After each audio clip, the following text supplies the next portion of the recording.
once again to everybody, not just in the room, but also tuning in. I'm inviting Liza and Rosie to speak about Eileen Caddy. Thank you. Thank you. Well, in 1974, when I first came here, my very first job was to go to the Caddy bungalow after Sanctuary and clean it under the guidance of Eileen Caddy. And I came from South Africa, where I thought that all important people had cleaners. And it was only many years later that I heard that Eileen had a serious operation, and that was why she wasn't allowed to do it herself. But it was a great privilege for me to get to know her.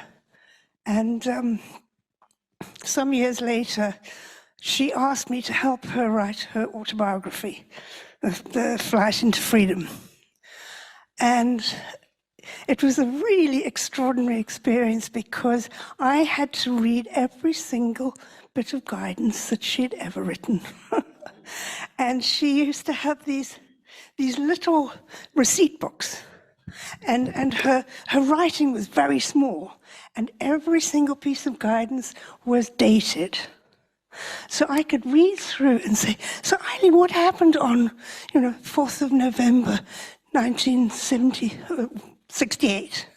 And she'd say, I have no idea. So we'd read the guidance, and she'd say, oh yes, I remember, there was that really difficult girl, and da-da-da. And the guidance was telling her how to manage this really difficult girl. And it was, well, you just have to show love and understanding and just gently persuade her that actually she ought to get dressed for dinner, because that's showing respect for the cooks. And blow me down if the next day this girl didn't come in a dress that she'd made herself. So it's those kind of stories that, was just amazing.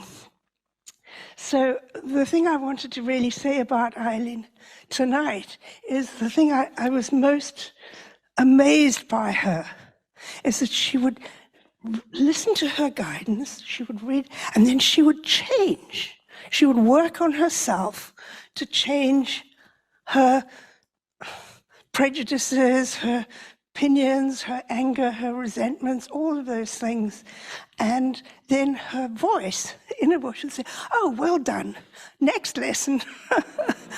And so I wanted to tell you about my experience of that.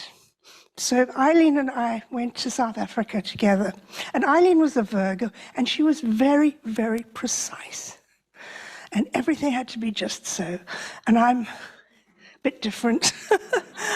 And so we were going to the airport together, and there was a knock on the door, and we'd overslept. And so we jumped in the car and dashed to the airport. It was total chaos. Got to South Africa, put Michael, my son, in with my brother and sister-in-law, and, I was going, oh. And we were staying with Catherine Ingalls, actually. And I came down for breakfast, sort of 8 o'clock-ish, quite sleepy, and I said, Liza, there's something I have to talk to you about. And I went, oh, God, here it comes. And she said, I had this guidance this morning, and the guidance said, if you are going to give workshops on the challenge of change, you need to start to change yourself. And I'd been encouraging her to do group discovery in the workshops and, this kind of stuff. She said, and I've been really resistant to your input. So from now on, we'll do as you suggest. And I nearly fainted.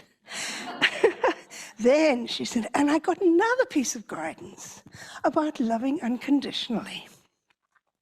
And it said, if you're going to give workshops on loving unconditionally, you have to start by loving Liza unconditionally. So she said, I'm very sorry that I've been so judgmental of you.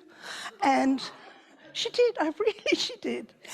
And, you know, and then, so, you know, of course I forgave her. And then those two things became the content of our workshops for the next 3 weeks. So I was quite privileged to be the example of how to love unconditionally. Anyway, Eileen was just amazing in her obedience to God's will, and she really worked on herself forever. So that's really what I wanted to share with you. And I do recommend this book.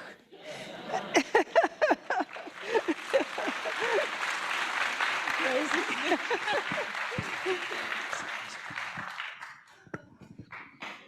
Now, oh, it matches. Of course. Hello, everybody, and hello to everybody out there. So, yes, my experience with Eileen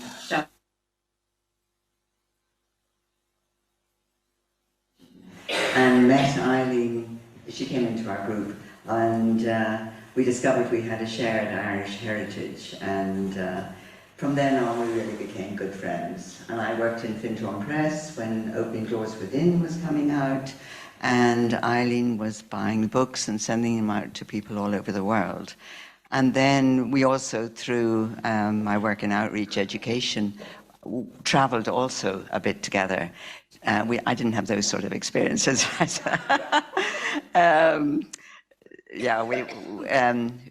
Publishers were publishing her books in different countries, so we went to Spain and Italy and different places, and also to Ireland together. But I really feel I had a great privilege of just sitting at her feet and learning so much from her. And what really struck me so much was this lived spirituality. She wasn't interested at all in the theory or opinions or anything, but how could she, and then how could we live the spiritual principles? Many people would write to her and tell her they got guidance, and she would go, so what, in a way, you know, what do you do about it? How do you live it? And that was her great down-to-earthness and just practical spirituality. That was her real gift, I think, that she gave to us. It was also that she could hear a voice. She was dedicated and disciplined to that voice. She had her appointment with God every day. She dressed up to have that, put on her lipstick. Liza and I have taken that on board, put on our lipstick, and she had her appointment with God. She was always punctual. And she also reckoned that if she could do it, humble as she was, we could all do it. And I think that's been her great legacy, that it's up to all of us now. This is God's community, she would talk about. And she would also say, if you're here for just community or for a workshop center or for whatever, then, you know, really challenge that, question that. Is this still your place? You know, if you're here to do the inner listening and live the spiritual principles, then of course it's up to all of us, and that's how we go forward. She was gracious. There was so much I learned from her, and I have so much more to say. I put bullet points down. But one of the, key spiritual pieces of guidance for me was her message, love where you are, love who you're with, and love what you're doing. And I think that's our work today.